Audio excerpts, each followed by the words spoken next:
Greetings and thanks from the United States to our comrades of the CWI in Greece.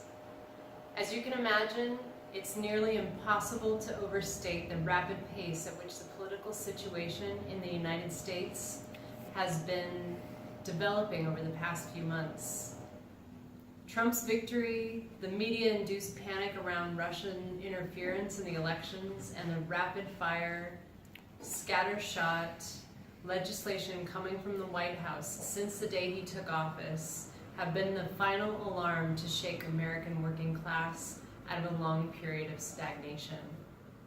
The mass protests seen all over the country nearly every week since Trump's inauguration day are a powerful confirmation of our faith in the will of working people to defend the working class to defend itself.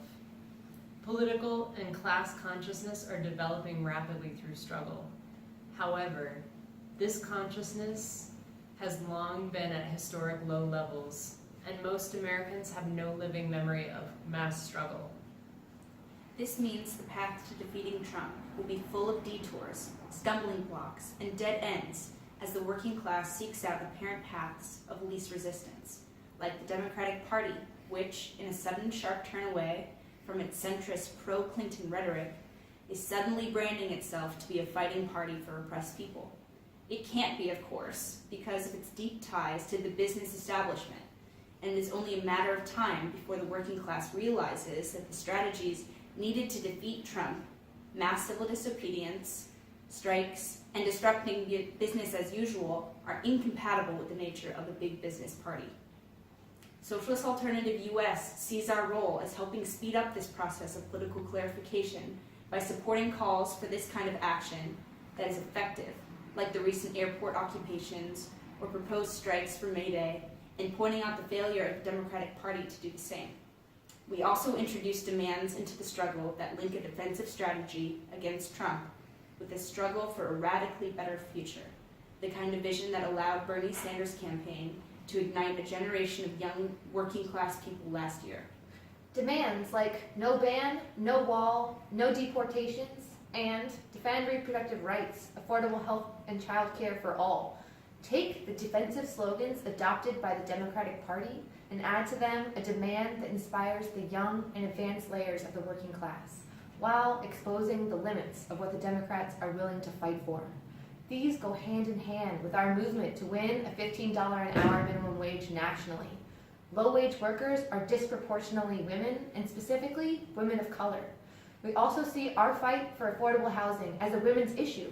Numerous studies have shown that skyrocketing rent forces women to stay in unsafe situations and abusive relationships for fear of becoming homeless. The Women's March was one of the biggest protests in U.S. history, with over 4 million women coming out to protest Trump. This new formation is very exciting, given that the women's movement has floundered under the misleadership of the Democratic Party and lean-in style feminism. The Women's March is a collection of old and new leaders, but it came out with a radical program addressing questions from housing to childcare, from LGBTQ rights to education. They also recently called for a Day Without Women, one-day strike on March 8th, known to socialists as International Women's Day. Here in the U.S., we are helping build rallies on these days to encourage the movement to feel its power in numbers.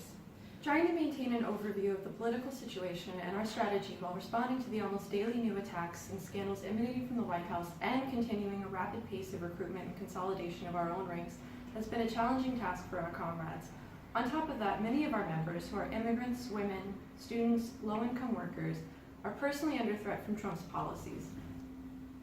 We are inspired to see the victory for the Bus Cleaners Union in Athens, and Greece has broadly been a source of important lessons in the huge strides working people can make in escalating a disruption of business as usual.